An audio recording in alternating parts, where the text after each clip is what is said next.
જય શ્રી રામ। હું ચેતન ગોંડલિયા, માર્ગી સાધુ સમાજ અગ્રણી। હાલ અમારા સમાજનો શ્રી માર્ગી ગુજરાત માર્ગી વૈષ્ણવ સાધુ સમાજ બાવા વૈરાગી ટ્રસ્ટનો એક વિવાદ ચાલી રહ્યો છે।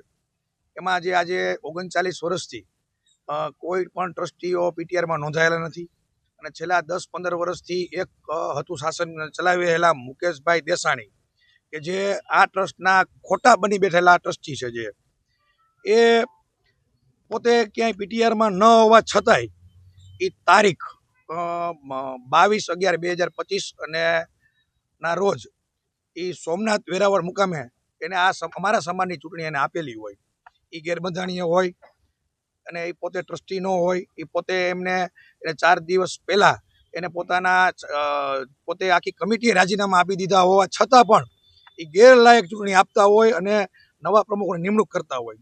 તેથી અમે લોકોએ તેમના વિરુદ્ધ ચેરિટી કમિશનરની અંદર અમે પિટિશન દાખલ કરી અને આગામી તારીખ 25 સુધી અમે સ્ટે લીધેલો છે।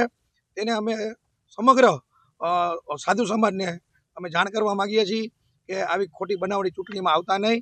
આમાં ચેરિટી કમિશનનો સ્ટે છે। જય શ્રી રામ।